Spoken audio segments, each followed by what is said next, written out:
요한일서 5장 9절로 우리 12절까지 다 같이 합독하시겠습니다. 만일 우리가 사람들의 증언을 받을진대 하나님의 증거는 더욱 크도다. 하나님의 증거는 이것이니 그의 아들에 대하여 증언하는 것이니라. 하나님의 아들을 믿는 자는 자기 안에 증거가 있고 하나님을 믿지 아니하는 자는 하나님을 거짓말하는 자로 만드나니 이는 하나님께서 그 아들에 대하여 증언하신 증거를 믿지 아니하였음이라. 또 증거는 이것이니 하나님이 우리에게 영생을 주신 것과 이 생명이 그의 아들 안에 있는 그것이니라. 아들이 있는 자에게는 생명이 있고 하나님의 아들이 없는 자에게는 생명이 없느니라. 아멘. 요한일서 4장부터 그리스도의 새 계명 완성입니다.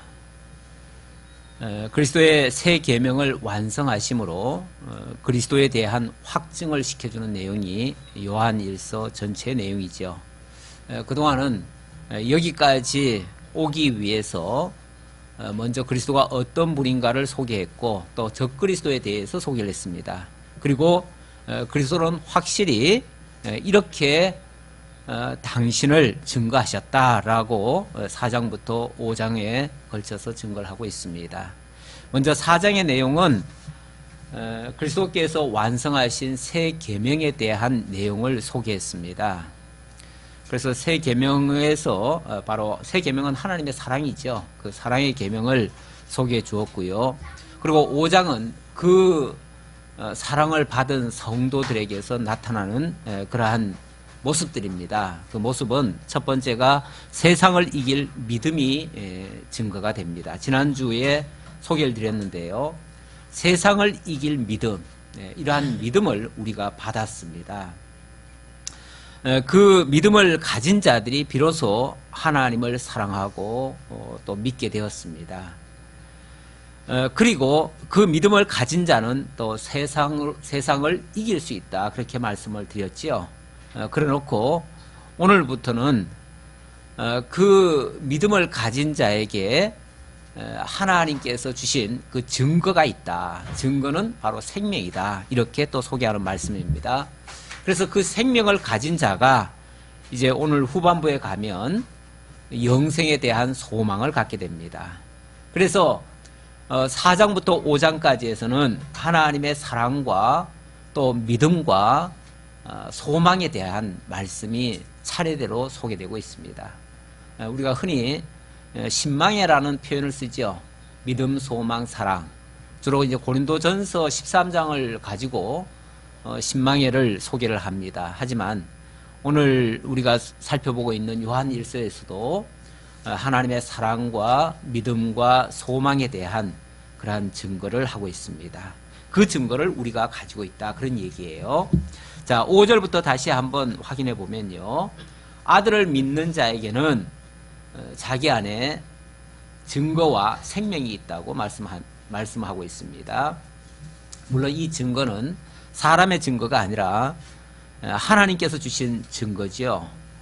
그래서 9절부터 다시 보겠습니다. 만일 우리가 사람들의 증언을 받을진대 하나님의 증거는 더욱 크도다. 하나님의 증거는 이것이니 그의 아들에 대하여 증언하신 것이니라. 하나님의 증거는 바로 그의 아들에 관한 증언이다. 그의 아들 예수가 그리스도이심을 믿는 그 믿음을 하나님의 증거다. 그렇게 얘기를 합니다. 이게 사람이 믿을 수 있는 거면은 하나님의 증거라고 하지 않지요. 그런데 사람으로서는 자기 신념으로서는 알 수 없는, 믿을 수 없는 그것을 하나님이 믿게 하심으로 자기 안에 예수가 그리스도라고 하는 그런 확증을 받게 되니까 그것이 진짜 증거다. 그 말이죠. 그게 하나님의 증언이다. 그렇게 말씀드리고요. 하나님의 아들을 믿는 자는 자기 안에 증거가 있고 하나님을 믿지 아니하는 자는 하나님을 거짓말하는 자로 만드나니 이는 하나님께서 그 아들에 대하여 증언하신 증거를 믿지 아니하였음이라. 뭐 사람들도 그렇지만은 하나님께서도 아마도 가장 서운한 것은 자기에 대해서 오해를 하고 자기를 믿지 아니하고 자기 말을 왜곡시키고 또 거짓말로 이렇게 하는 거, 그거는 아마 하나님도 견디기 어려울 것 같아요. 사람들도 어찌 보면 내 진심을 몰라주고 내 뜻을 왜곡시키고 나를 거짓말쟁이로 만들고 이러면요 속에 분통이 터지죠. 그렇지 않겠어요? 사람들 간에도. 우리 하나님께서도 도저히, 하나님은 정말 앞에서 다 계속 사랑의 하나님이라고 소개를 했지만은 그 사랑의 하나님도 용서하실 수 없는 것들이 있어요. 죄에 대해서는 용서하실 수가 없어요. 거짓말하는 거에 대해서는 용서하실 수가 없어요. 자기를 거스리고 대적하는 거에 대해서는 용서하실 수가 없어요. 사랑한다고 해가지고 모든 걸 다 덮어주는 게 아니에요. 어떻게 하나님을 대적하는 것을 용서할 수가 있겠어요? 창기같이 행동하는 걸 어떻게 용서할 수 있겠어요? 하나님을 뜻을 무엇보다도 왜곡하는 거, 본문에도 하나님을 거짓말하는 자로 만든다 이런 표현이 나왔는데 이거는 하나님께서 용서하실 수 없는 죄 중에 하나예요. 그런 거에 대해서 율법에서는요 원래 두세 증인이 있을 때 그것을 받아들이라고 그럽니다. 그래서 반대로 말하면 두세 증인이 없으면 그것은 받을 만한 가치가 없어요. 그거는 뭐 사실 여부를 떠나서 그거는 인정하지 않습니다. 그래서 반드시 증인이 있어야 돼요. 그래서 정죄할 때도 증인이 있어야 되고 그것을 옳게 긍정할 때도 증인이 있어야 돼요. 그런데 하나님께서도 우리에게 증거를 주시는데 그 증거는 앞에서 셋이 있다고 그랬습니다. 그 셋은 예수가 그리스도이심에 대한 증거입니다. 예수가 그리스도이심에 대한 증거를 세 가지로 설명을 했는데 물과 피와 성령, 그렇게 얘기를 했어요. 물과 피와 성령. 물이라고 하는 것은 그리스도께서, 물론 물과 피 이 자체는 그리스도의 육체에 담겨져 있는 거지요. 그리스도의 어찌 보면 이 몸과 그의 생명과 이 모든 것을 다 포함한 육체로 오신 그리스도이심을 증거하고요. 그리고 좀 더 세부적으로는 그리스도께서 이 땅에 오셔서 공생을 시작하실 때 물로 세를 받고 시작하셨어요. 그리고 마지막 공생을 마치실 때는 불로 심판을 받으셨어요. 그게 바로 십자가의 불세례예요. 그래서 물과 피라고 하는 것은 결국 그리스도께서 이 땅에 오셔서 우리를 위하여 하신 모든 일이에요. 그게 공생의 시작부터 끝까지 그리스도께서 역사하신 모든 일, 그것은 하나님의 언약을 성취하신 일들이에요. 그 내면에는 가장 중요한 핵심이 사랑이라고 하는 게 담겨져 있어요. 이것이 우리를 사랑하셨기 때문에 오셨고 물세를 받으셨고 마침내 불세례까지 받으신 거예요. 그래서 그 사랑이 중심이 돼가지고 이 모든 역사를 하셨는데 결국 그리스도께서 하신 모든 일이 다 증거예요. 그래서 예수님이 성경을 이야기할 때 이 모든 성경이 내게 대하여 증거하는 것이다 이렇게 얘기를 하죠. 그리고 요한복음 21장에 보면 예수께서 하신 일이 이 외에도 많으나 이 모든 것이 여기서 기록된 것은 다 우리의 구원을 위해서 기록한 것이다 이런 식으로 말씀하시죠. 그래서 사실은 하나님의 증거는 차고도 넘쳐요. 흔히 말하는 것처럼 이 세상에 가득 차 있어요. 예수가 그리스도이심에 대한 증거. 그러나 그 중에서도 핵심적이고 정말 몇 가지만 꼽으라 하면은 그 가운데 있는 이제 물과 피와 성령이다 그 얘기예요. 그거는 몇 가지만 대표적인 걸 끄집어낸 거지 그것만 증거라는 얘기가 아니에요. 증거는 정말 창세기부터 요한계시록까지가 전부 다 증거고요. 뿐만 아니라 모든 성경이 그리스도에 대해서 증거하고 있어요. 그리고 그것이 우리에게 깨달아지는 것은 또 세 번째 증인인 바로 성령이에요. 성령으로 말미암지 않고는 아무도 예수를 주라 할 수가 없어요. 예수를 그리스도라 고백할 수가 없어요.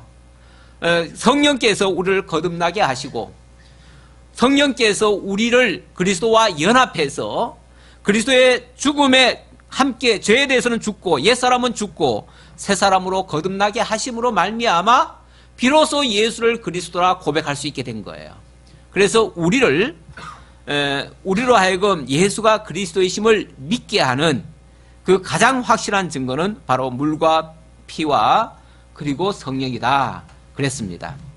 자, 이렇게 확실한 증거를 다 해주는데도 불구하고 여전히 나는 못 믿겠다, 나는 믿을 수 없다, 나는 인정하지 않겠다. 그럼 뭐죠?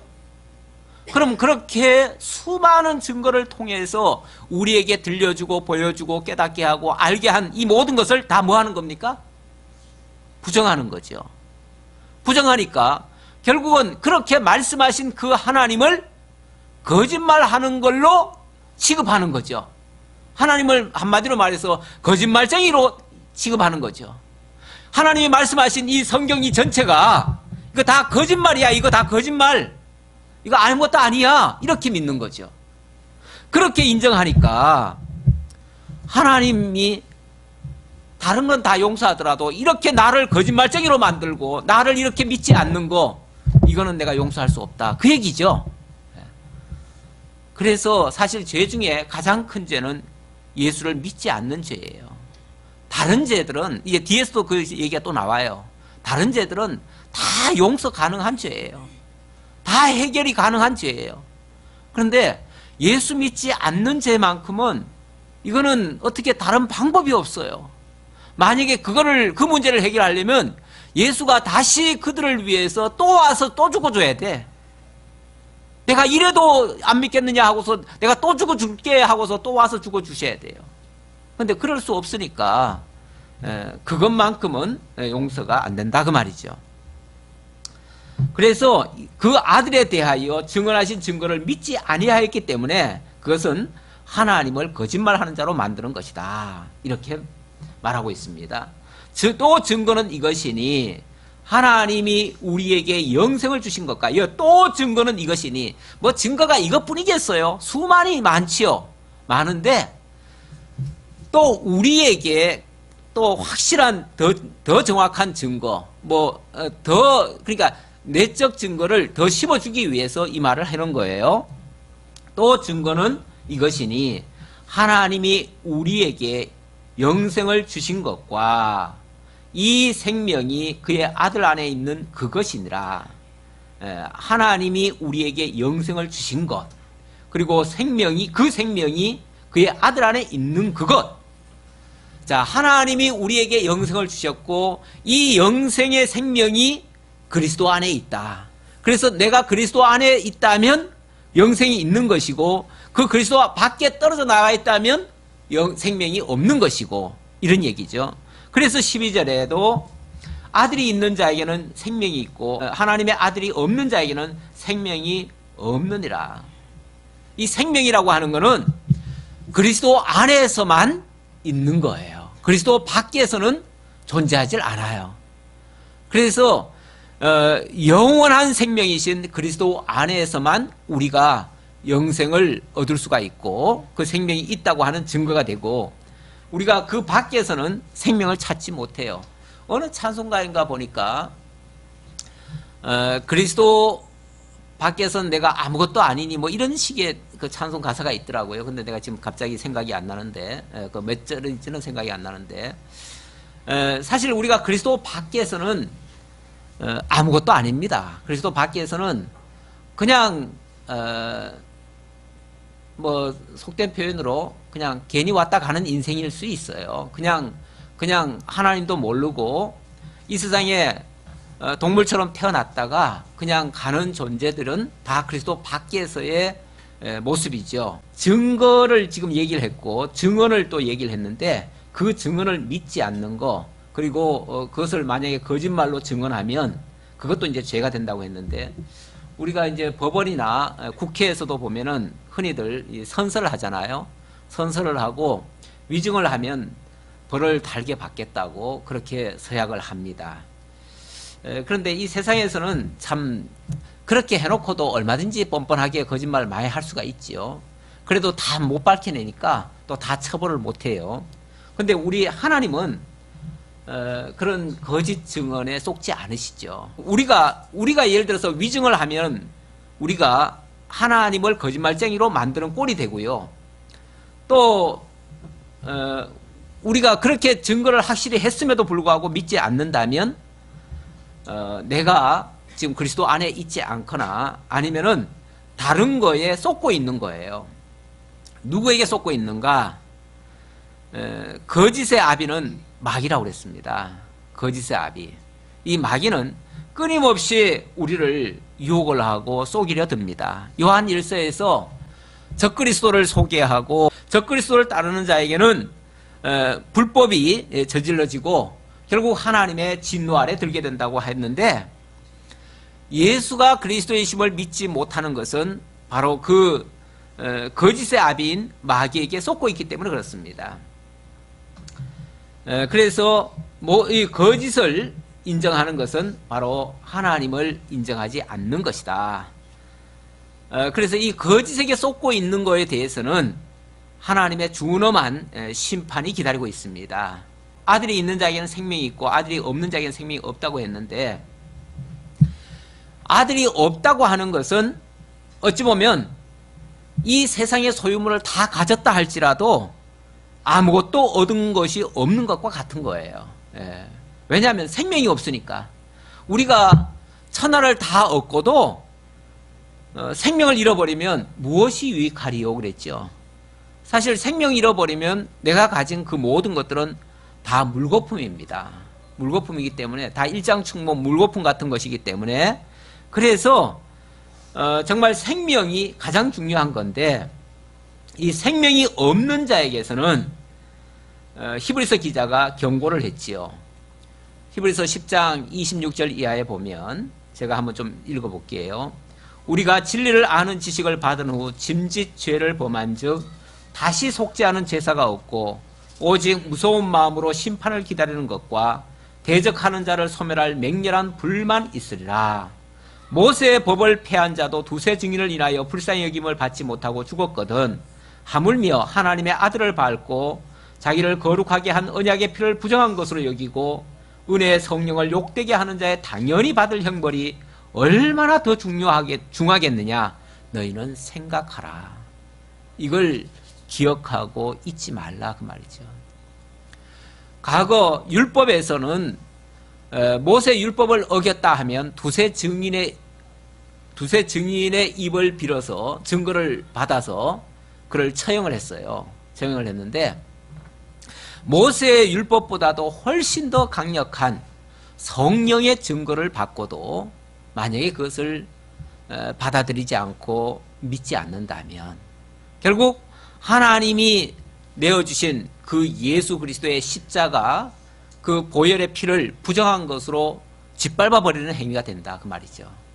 그러니까 그들에 대해서는 하나님의 준엄한 심판이 있을 수밖에 없다. 율법을 범한 자도 멸망을 당했는데 하나님의 아들을 거부하고 어떻게 생명을 얻을 수 있겠느냐, 그런 이야기예요. 이것을 깊이 생각하라. 우리가 그리스도 밖에서 어떤 심판이 있을 것인가를 알려주시는 말씀입니다. 심판의 기준이에요. 일종의 기준은 이 세상적인 어떤 도덕적인 범죄 상황 이런 게 문제가 아니에요. 그런 죄들은 다 용서받을 수 있는 죄예요. 그래서 그 다음에는 그런 죄를 저지른 자들에 대해서는 우리가 기도하라고 그래요. 그들을 위해서 돌봐주고 교회로 인도하고 말씀으로 그들을 권면하고 이렇게 하라고 그래요. 자, 13절입니다. 13절부터는 영생의 소망입니다. 이런 믿음을 가진 자에게는 하나님이 영생의 소망을 주시는데, 이런 믿음을 갖지 못한 자에게는 그들을 위해서 기도하라는 거죠. 내가 하나님의 아들의 이름을 믿는 너희에게 이것을 쓰는 것은, 하나님의 아들의 이름을 믿는 너희에게 이것을 쓰는 것은 너희로 하여금 너희에게 영생이 있음을 알게 하려 함이라. 너희에게는 그리스도가 있고 그리스도 안에 영원한 생명이 있다. 그래서 너희에게는 영생이 있기 때문에 이 말을 한다 그 말이죠. 그런데 그 영생이 있다고 하는 자들은 바로 누구냐 하면 하나님의 아들의 이름을 믿는 자들이다. 하나님의 아들의 이름, 예수 그리스도지요. 그 예수가 그리스도이심을 믿는 너희에게 내가 이것을 쓰겠다. 이렇게 표현하겠다 그 말이죠. 그러면서 너희에게는 영생이 있다. 그래서 그를 향하여 우리가 가진 바 담대함이 이것이니 그의 뜻대로 무엇을 구하면 들으심이라. 우리가 무엇이든지 구하는 바를 들으시는 줄을 안즉 우리가 그에게 구한 그것을 얻은 줄을 또한 아느니라. 자, 여기 갑자기 영생이 있다고 말을 해놓고 그를 향하여 무엇을 구하면 하나님이 들으신다 이렇게 말합니다. 이 영생이 있는 자는 하나님께 구하는 것을 하나님이 들으신다. 이 말을 또 문자 그대로만 얼른 이해하시면 선뜻 다가오는 것이 이제 예수 믿으면 예수 안에서는 무엇이든지 구하기만 하면 다 이루어주는구나. 기도는 그래서 만능이다. 이렇게 이제 생각하기가 쉬운데 그 뒤에 무엇을 구하라는 건지 분명히 또 제시를 하고 있지요. 그의 뜻대로 무엇을 구하면 들으심이라 이렇게 얘기를 하죠. 그의 뜻대로. 이 하나님이 구하라고 하는 것은 우리의 소원을 구하라는 얘기는 아니에요. 우리의 소원이라고 하는 것은 이거는 옳은 것도 있지만 옳지 않은 것도 사실은 다분히 있어요. 그렇죠? 우리 애기들이 어떨 때 엄마한테 뭘 달라고 막 때를 씁니다. 때를 쓰는데 보면 어떨 때는 정말 지가 정당하게 구하는 것도 있지만 말도 안 되는 걸 구할 때가 있어요. 예를 들어서 막 칼을 달래는 거예요. 칼을 달래가지고 막 그거 안 준다고 막 때를 써요. 그러면 그걸 들어줘야 되나요? 들어주면 안 되는 거죠. 그건 정당한 구함이 아닌 거죠. 정말로 그 엄마가 원하는 것을 구한다면 당연히 들어줘야지요. 그리고 지가 원하더라도 그것이 옳은 거라면, 그게 정당한 것이라면 당연히 들어줘야지요. 그러나 부당한 것을 계속 구하면서 그걸 안 들어준다고 땡깡 놓으면 그건 들어주는 게 아니죠. 그러니까 진짜 구하는 것은, 구하는 내용은 하나님의 뜻인 거예요. 하나님의 뜻인 것이고, 지금 앞에서 지금 영생 문제를 이야기하다가 지금 무엇을 구하면 들으신다라는 표현을 한 것은 바로 그걸 염두에 두고 구하라는 얘기예요.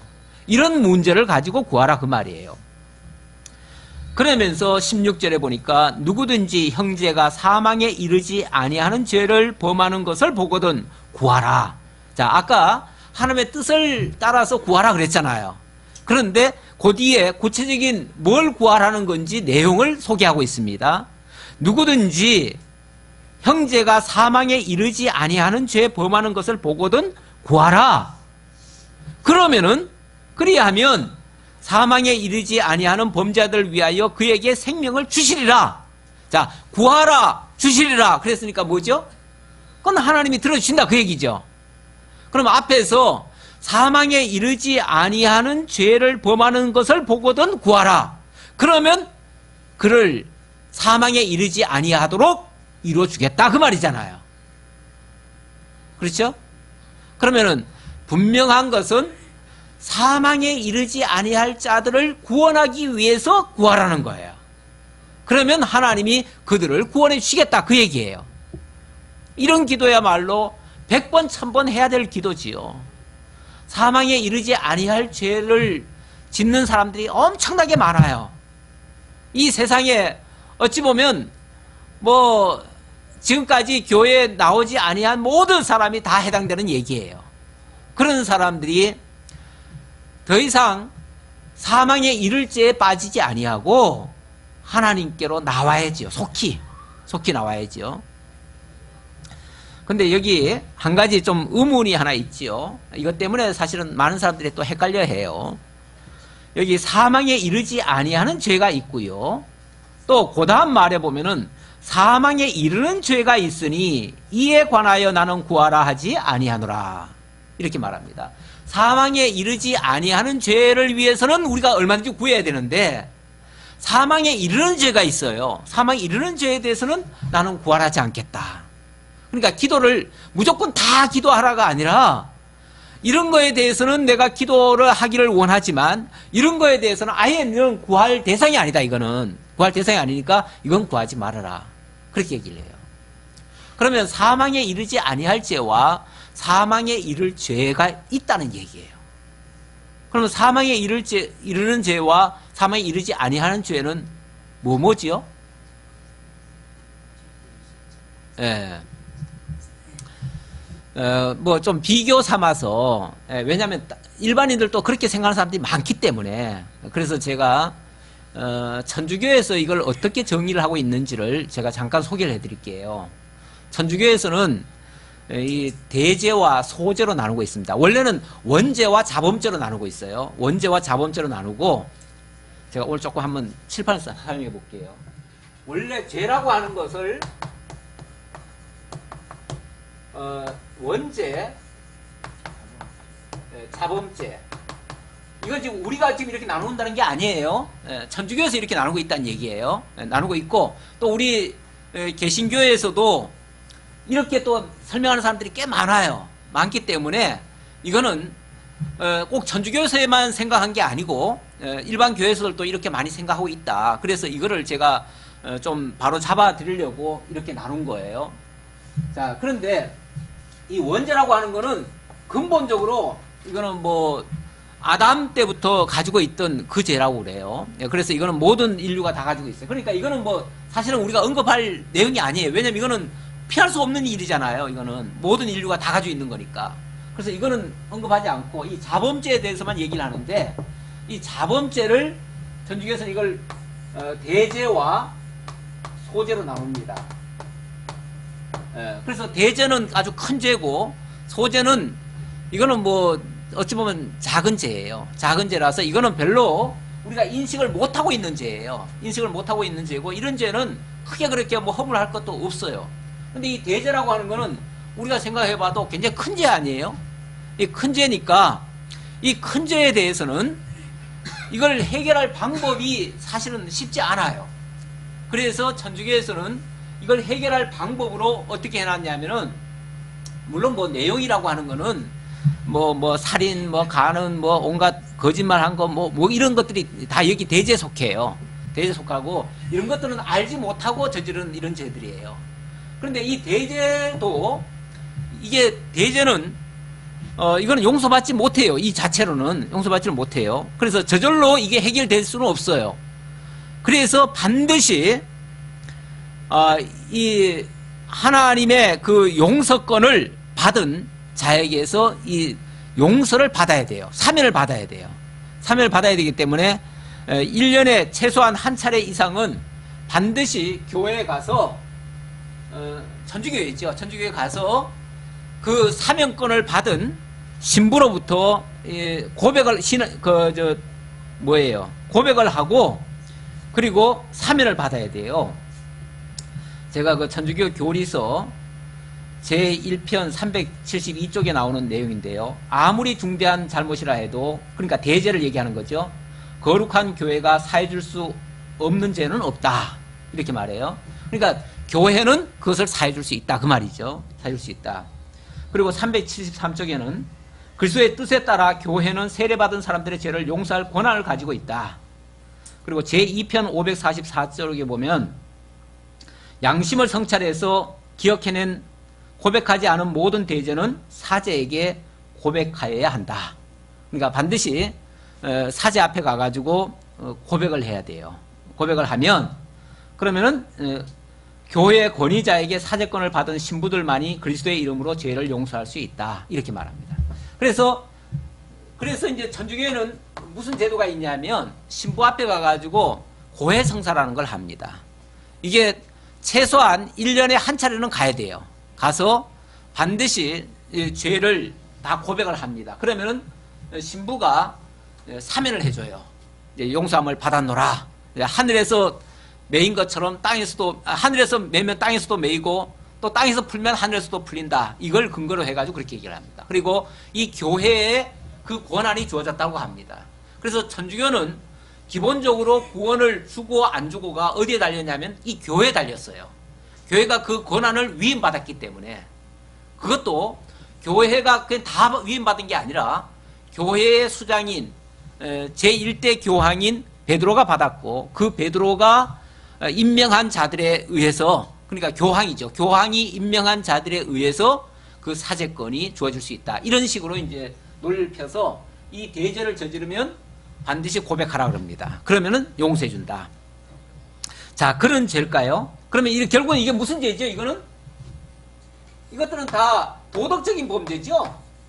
그럼 도덕적인 범죄 가지고, 생명이 있고 없고 이렇게 되어지나요? 그렇게 되어지면, 우리가 예수를 믿는다고 하는 의미가 없지요. 그러면 없어요. 예. 없는데, 그러면 이제 이거에 대한, 이 성경의 증거는 이제 뭐지요? 성경에서 절대 용서할 수 없다고 하는 죄가 있습니다. 용서할 수 없다고 하는 죄가 뭐냐면 마태복음 12장 31절 보겠습니다. 이거는 우리 같이 찾아봅시다. 마태복음 12장 31절.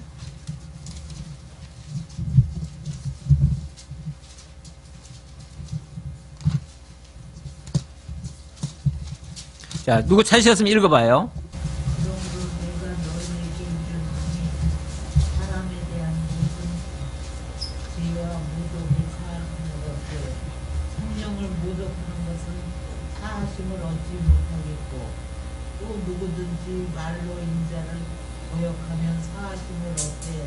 누구든지 말로 성령을 거역하며 이 세상과 온 세상에서도 사하심을 얻지 못하리라. 예, 여기 보니까 사람에 대한 모든 죄와 모독은 뭐 할 수 있다? 사하심을 얻을 수 있다. 이 사람에 대한 모든 죄와 모독, 이것들이 일종의 도덕적인 범죄 아닙니까? 그렇죠? 이 도덕적인 죄, 이거는 사람에게 대해서 한 모든 것, 이게 다 도덕적인 죄예요. 다 도덕적인 죄인데, 이 죄는 사하심을 얻을 수 있다, 없다? 있다. 사하심을 얻을 수 있대요. 이거는 용서받을 수 있대요. 그러나 성령을 모독하는 것은 사하심을 얻지 못하고, 심지어 누구든지 말로 인자를 거역하면 사하심을 얻을 수 있지만 누구든지 말로 성령을 거역하면 이 세상과 오는 세상에서도 사하심을 얻지 못한다. 그러니까 이 도덕적인 죄는 사할 수 있어요. 사함 받을 수 있어요. 그러나 성령을 모독하면, 성령 모독죄는 사함이 불가능해요. 그러니까 진짜 용서 못 받는 거는 성령 회방죄예요. 근데 성령이 뭘 하시는 거죠? 예수가 그리스도라고 증거하는 분이 성령이에요. 성령이 이 땅에 오신 것은요, 예수님이 성령은 뭐냐면요, 그리스도의 영이에요. 그리스도께서 부활 승천하시면서 내가 내 영을 너희에게 보내겠다. 그가 오시면 너희에게 내 모든 것을 다 알려줄 것이다. 그러면서 내가 그리스도이심을 알려주고 결국 나를 믿게 하고 깨닫게 하고 모든 것을 다 해줄 거다. 근데 그걸 믿지 않는다면 결국은 성령을 모독하는 거예요. 뿐만 아니라 아까 하나님을 거짓말쟁이로 만든다 그랬잖아요. 하나님이 그렇게 증거를 했는데 그거를 부정을 해버리고 거짓말쟁이로 만드는 거니까 그게 결국은 성령 모독죄예요. 쉽게 말하면. 이 성령 모독죄는 이건 용서받을 수 없다. 그러면 성령을 따른다고 하는 것은 결국은 예수를 믿는 거죠. 그렇죠? 예수를 믿는 거죠. 믿는 건데 예수를 믿도록 성령이 증거를 하는 건데, 성령의 증거는 예수를 믿도록 하는 건데, 그런데 예수를 안 믿어요? 안 믿으면 성령을 모독하는 거죠. 그러나 예수를 믿으면요, 설령 과거에 많은 죄가 있었다 할지라도 도덕적인 범죄를 저질렀고 심지어는 예수를 막 욕까지 했어도, 그러나 성령의 증거를 받은 다음에 예수를 믿기 시작하면 그건 용서함을 받는다 그 말이에요. 사실 베드로 같은 경우도, 베드로나 예수님의 제자 중에서도요, 처음부터 예수를 다 믿은 거 아니에요. 예수님이 이제 그들을 다 제자로 삼아가지고 3년 동안 따라다니는데, 그동안 여러 사람이 사실은 배신적인 행위, 예수님을 따르지 않는 행위들을 했어요. 베드로도 3번이나 예수를 뭐 했어요? 자기를 부인을 했었죠. 자기를 부인을 했었어요.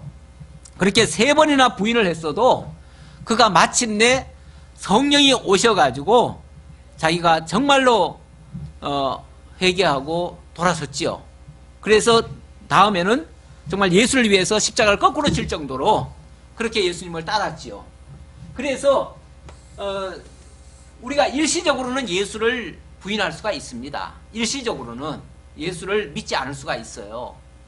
하지만은 궁극적으로 예수를 믿는다면 그는 성령을 모독한 자가 아니에요. 그러나 끝까지 예수를 거역을 하고 예수를 믿지 않는다면 그는 성령을 모독하는 자예요. 그러니까 끝까지 믿지 않는 자. 그러니까 여기 지금 말하는 뭐라고 할까요? 다시 말씀드리면은 본문으로 가야죠. 예. 형제가 사망에 이르지 아니하는 죄 범하는 것을 보거든 구하라. 요 말은 여기까지는 어디까지죠? 이 도덕적인 범죄 상황에 있을 때에 그리고 예수를 아직은 믿지 않지만은 믿지 않으니까 이런 죄에 지금 빠져 있는 거죠. 그런 자들을 위해서는 우리가 얼마든지 기도해 줘야 된다 그 말이죠. 목적은 어디로 가요? 죄 안 짓게 예수 믿도록 예. 그렇죠. 예수를 믿게 하려는 것이 목적이라는 거죠. 예수를 믿고 영생에 이르는 것이 정말 그에게 베푸는 최대의 사랑의 표현이에요. 사랑이에요. 우리는 뭐 사랑 그러니까 무슨 뭐 인간적인 사랑을 자꾸 생각을 하는데 진짜 사랑은 예수를 믿고 영생을 얻게 되는데 도움을 주는 일이 최고의 사랑이에요. 그보다 더 큰 사랑이 없어요. 아니 생명을 주는 것보다 더 큰 사랑이 어디 있겠어요. 예수님께서 정말 사랑의 화신으로 우리에게 다가오셨는데 그는 자기를 버리시면서까지 우리를 구원해 내셨기 때문에 그러니까 우리의 목숨을 위하여 자신을 버리셨잖아요. 그게 최대의 사랑 아니겠어요. 그런 사랑을 이제 우리에게 하신 겁니다. 자, 그러면서 다시 본문으로 돌아가 보면 그래서 사망에 이르는 죄가 있으니 이에 관하여는 나는 구하라 하지 않노라. 아직까지 예수 믿기 전 상태라면 계속 그를 위해서 구해줘야 돼요. 구해줘야 되는데 지금 여기서 이 말까지 한 이유는 앞에서 어떤 사람이 나왔어요? 적그리스도가 나왔잖아요. 적그리스도, 대적하는 자, 노골적으로 예수를 거부하도록 이끄는 자들, 그런 자들은 어찌 보면 이미 심판을 받은 자나 마찬가지예요. 이미 심판을 받았으니까 그런 자들을 위해서까지 기도할 필요는 없다. 그런 얘기예요. 오늘날 우리가 정말 안타깝기야 말로 못할 정도로 다 안타깝지요. 적그리스도들도 안타까워요. 그렇죠? 나중에 지옥의 형벌 받을 걸 생각하면 얼마나 안타까워요. 하지만 그들을 위해서 기도한다고 해서 그들이 돌아올까? 그거는 물론 뭐 개중에는 있을 수도 있겠지만은 그거는 이제 하나님께 맡기고 거기에서는 우리가 빠지지 않는 게 중요한 거지. 우리가 그들을 돌이키겠다고 뭘 하는 거는 정말 무모한 짓일 수도 있어요. 우리가 그들을 건질 만한 능력이 있는 게 아닙니다. 적그리스도를 돌이켜서 하나님의 자녀 만든다? 아니 하나님이 지금 그들을 동원해 가지고 수많은 영혼들을 지금 속이게 하고 악한 데로 이끌고 가고 예수를 못 믿게 하는데 그들을 우리가 돌이키겠다고요? 그럼 우리가 하나님보다 더 센 자예요? 우리가 하나님도 어찌 보면 심판해버린 자를 갖다가 우리가 구원하겠다고 하는 것은 무모한 짓이에요. 그래서 우리 보고 그들을 위해서는 기도하지 말라 그 말이에요.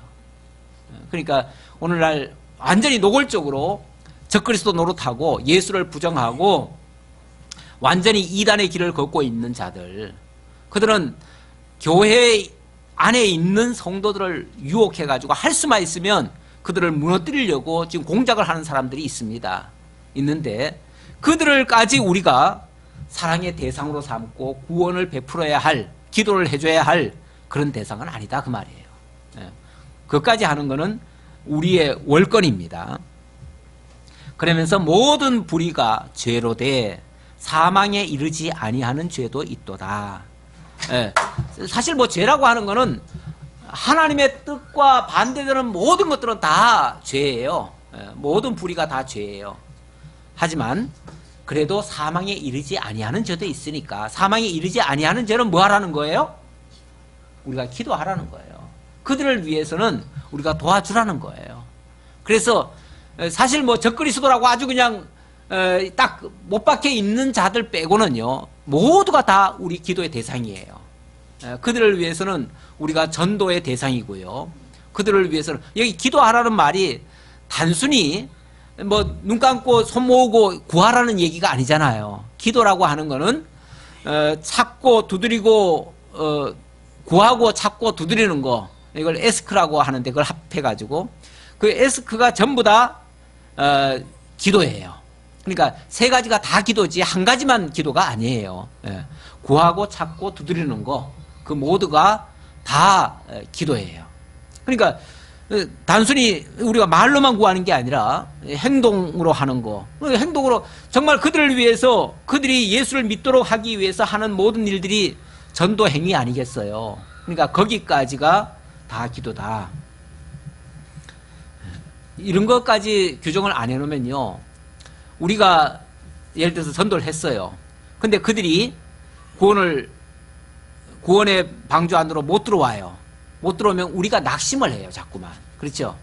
낙심을 하는데 사실은 우리는 기도할 뿐이고요, 그 열매를 맺으시는 분은 하나님이셔요. 그들이 끝까지 거부하는 자들은 그들이 하나님께서 심판하실 거예요. 아까 그 히브리서 말씀처럼 심판하실 거예요. 그러니까 우리가 애달기는 하지만은 거기까지 우리가 관여할 부분은 아니에요, 사실은. 안 그러면 우리가 자꾸 낙심하니까요.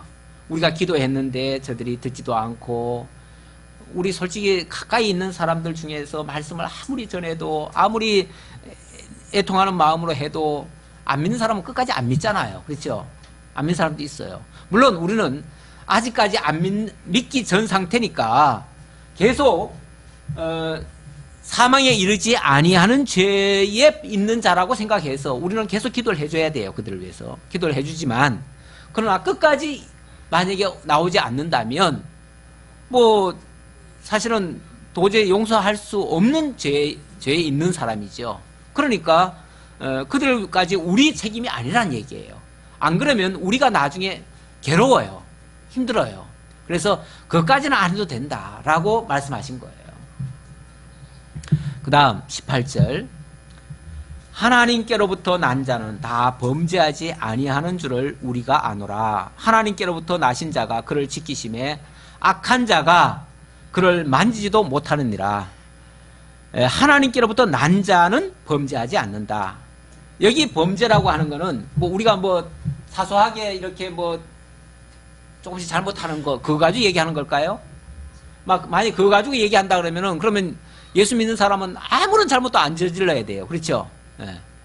그러니까 여기 범죄라고 하는 거는 앞에서 어찌 보면 사망에 이르는 죄 또는 사망에 이르지 아니할 죄, 이런 얘기를 했는데, 사망에 이르는 죄까지 도달하지 않는다, 그 얘기예요. 어떤 자가요? 하나님께로부터 난 자라면. 그럼 하나님께로부터 난 자는 또 누구예요? 그렇죠. 택자이기도 하지만 하나님께로부터 났다고 하니까, 하나님께로부터 났다는 말은 뭐예요? 성령으로 거듭난 자를 얘기하는 거죠. 성령으로 거듭난 자. 원래 모든 인류는 흙에서부터 나왔어요. 흙에서부터 나왔으니까, 물론 그 흙을 지으신 분은 하나님이시지만 어쨌든 다 하나님께로부터 나온 건 맞지만은 그래도 다 흙에서 나왔기 때문에 이 육의 사람이에요. 육의 사람인데 하나님께서 우리를 거듭나게 하셔요. 성령으로 거듭나게 하시니까 직접 하나님이 새 생명을 주신 거 아니에요. 그 새 생명을 주신 자를 가리켜서 하나님께로부터 났다, 이렇게 표현을 한 거예요. 그래서 하나님께로부터 난 자는 절대로 범죄하지 않는다. 왜냐하면 그 이유는 하나님께로부터 나신 자가 그를 지키심에 악한 자가 그를 만지도 못하느니라. 여기 두 번째 말은 앞에는 하나님께로부터 난 자라고 했고요, 뒤에서는 하나님께로부터 나신 자 이렇게 얘기를 하네요. 이 나신 자는 난 자와는 조금 표현이 다르지요. 이거는 바로 하나님께서 직접 보내신 자. 보내신 자는 누구예요? 그리스도지요. 그리스도가 성령을 통해서 그 하나님께로부터 난 자, 거듭난 자를 계속 지키고 붙들고 있기 때문에 절대 악한 자가 미혹하지 못한다 그 말이에요. 여기 악한 자는 누구겠어요?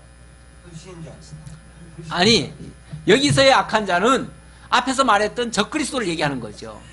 적그리스도가 미혹을 하면 그 미혹에 빠진 자들은 예수를 그리스도로 안 믿어요. 그리고 오히려 하나님을 거짓말쟁이로 만들어버려요.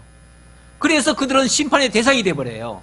그러는데 다행스러운 것은 하나님께로부터 난 자에 대해서는 성령께서 지켜주시고 하나님께로부터 나신 자가 지켜주시기 때문에 절대 예수를 거부할 수가 없다 그 말이에요. 예수를 거부할 수가 없고 하나님을 완전히 떠날 수가 없다. 그래서 그들은 반드시 보호를 받게 된다. 구원을 받게 된다. 그 얘기예요. 그리고 또 아는 것은 거기에 덧붙여서 하는 말이에요. 또 아는 것은 하나님의 아들이 이르러 우리에게 지각을 주사 우리로 참된 자를 알게 하신 것과 우리에게 지각을 주어가지고 우리로 하여금 참된 자를 알게 하신 것과 결국은 하나님의 아들의 영 성령이 오셔서 우리에게 지각을 열어줘요. 우리의 중생한 이성이라고 합니다. 우리의 중생한 이성. 우리의 본래 이성이 있어요. 우리 모든 인간에게는 이성이라는 게 있잖아요. 그게 사유 기능이 있잖아요. 그 기능이 있는데 거기다가 중생을 시켜서 우리의 지각을 바꿔줘요. 그러면 이제 하나님을 알 수 있는 그 영역이 새로이 탄생하는 거죠. 그래서 과거에는 하나님을 전혀 알지 못했어요. 그러다 보니까 거짓말을 하는 자에게 속아가지고 예수를 부정을 하고 안 믿었었어요. 그런데 성령이 우리의 지각을 열어주고 나니까 우리로 하여금 참된 자, 바로 예수 그리스도를 알게 된 거예요. 그리고 우리가 참된 자, 곧 그의 아들 예수 그리스도 안에 있게 된 거예요. 그리스도 안에서 이제부터 새 생명의 삶을 살게 된 거예요. 그래서 과거에는 우리가 옛사람으로 태어났고 옛사람 본성에 따라서 본성이 시키는 대로 살았는데 사실은 그 본성이라고 하는 게 알고 보면 사단의 속임수였어요. 사단에게 종속돼 가지고 사단의 종로로 타고 살았어요. 그랬는데 그렇게 끝날 인생이었는데 우리가 그리스도 안으로 들어와 버렸어요. 그래서 그리스도께서 주신 영원한 생명 안에 들어가 버렸어요. 그래서 다시는 저 악한 자에게 속지도 아니하고 그리스도 안에서 이제 그리스도로 사는 거예요. 어찌 보면 나의 옛사람은 이미 죄와 사망 가운데 죽어버린 거고 나는 이제 그리스도 안에서 새 생명으로 사는 거예요. 물론 우리도 지금 여전히 육신이 가지고 있어요. 육신을 가지고 있으니까 육신이라고 하는 건 어찌 보면 나의 그 새 생명의 옷이에요. 옷과 같아요. 그래서 나중에 우리가 주님 앞에 갈 때는 이 옷을 벗어버리죠. 이 옷을 벗어버리면 그 정말 순수하고 깨끗했던 그 영혼만이 정말 주님 앞으로 가게 되는 거죠. 그렇게 되었지만 우리가 이미 지금 예수를 믿는 그 순간부터 그리스도 안에서 새 생명으로 지금 살고 있고 그래서 이제 하나님 앞에 갈 때는 이 육신을 벗어버리고 주님 앞에 가게 되니까 이제 사는 것은 사실은 그리스도 안에서 사는 거죠. 그리스도가 어쩌면 내 안에서 사시는 것과 같고요. 그렇죠? 그리스도가 내 안에서 사는 것이고 나의 옛사람은 이미 죽은 것이고 그래서 갈라디아서에서 보면은 너희는 죄에 대해서는 이미 죽었고 의에 대해서는 살았다 이렇게 표현을 하죠. 그래서 우리가 근본적으로 죄에 대해서는 죽었기 때문에 자 죽은 자가 죄를 저질 수 있나요 없나요? 원리적으로 말했을 때 우리 이론적으로 잘 납득이 안 될 수도 있는데 자 원리적으로 말하면 죽은 자는 죄를 지을 수 있어요 없어요? 없어요. 그럼 죽은 자에게 죄값을 물을 수 있어요 없어요? 없어요.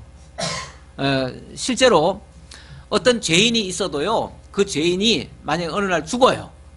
죽으면은 그 사람에 대해서는 모든 죄가 정지가 됩니다. 기소 중지 이렇게 돼버려요. 그래서 더 이상 그 사람한테는 죄를 물을 수가 없어요. 살아있어야 묻는데 죽어버렸으니까 물을 수가 없어요. 마찬가지로 그리스도 안에서 새 생명으로 사는 자는 이미 육의 생명은 아니야, 육의 생명이 아니라 이 육이라고 하는 거는 살아있는 거예요, 죽은 거예요? 아니, 몸은 살아있어요. 몸은 살아있는데 이거는 지금 껍데기 옷과 같다고 그랬잖아요. 제가 옷과 같기 때문에 이걸 지금 얘기하는 게 아니에요. 이 옷이라고 하는 거는요, 원래 밖에 돌아다니면은 온갖 게 다 묻어요. 온갖 게 다 묻어요. 어제 우리 김장했는데 몇몇 분들은 옷에 그냥 김장칠을 하고 갔어요. 어쩔 수 없어요. 우리가 이 땅에 사는 동안은 이 땅의 먼지와 모든 것들을 다 뒤집어 쓸 수밖에 없어요.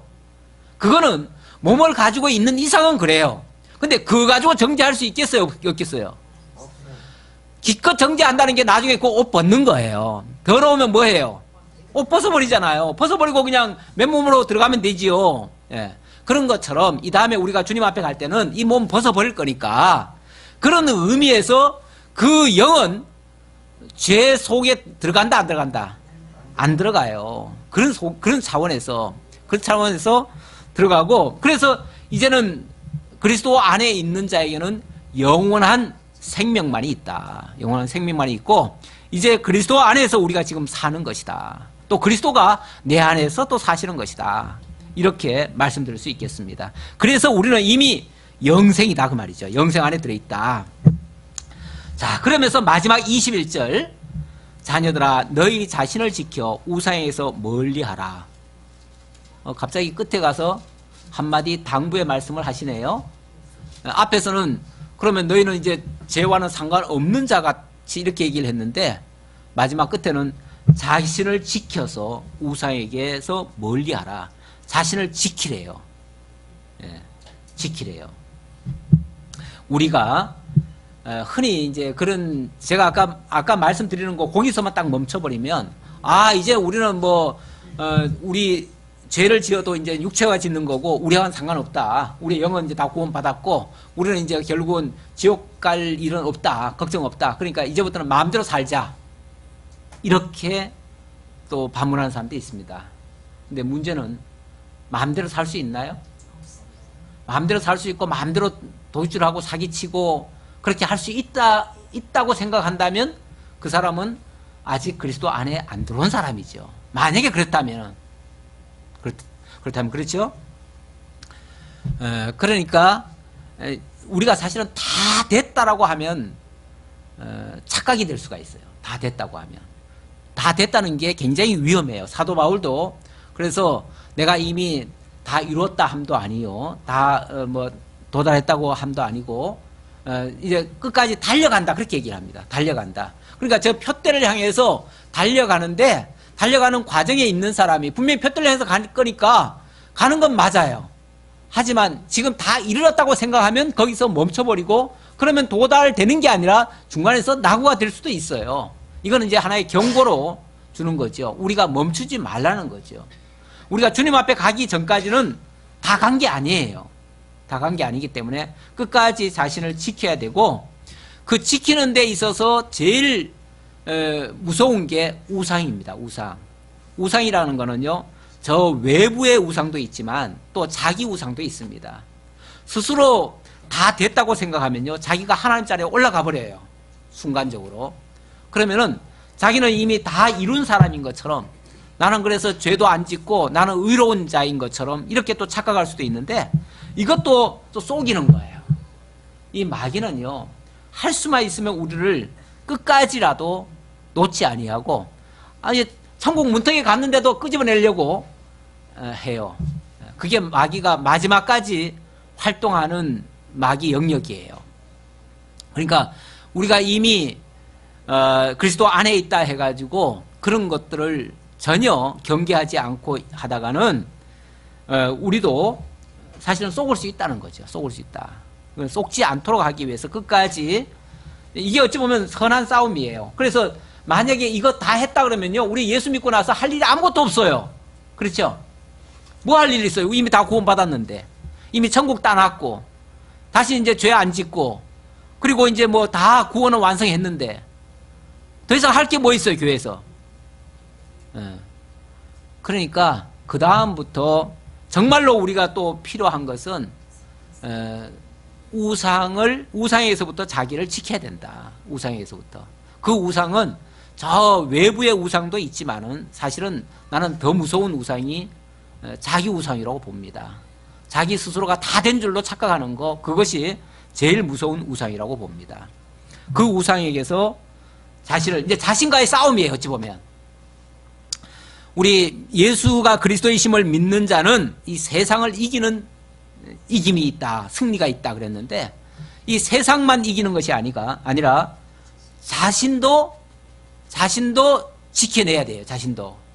자신을 또 이겨내야 돼요. 그러니까 그 믿음을 가진 자가 저 악한 세상만을 이기는 것이 아니고 또 이 자기 자신에게서도 지켜내야 되는 그런 그 믿음의 선한 싸움을 끝까지 싸워야 될 것입니다.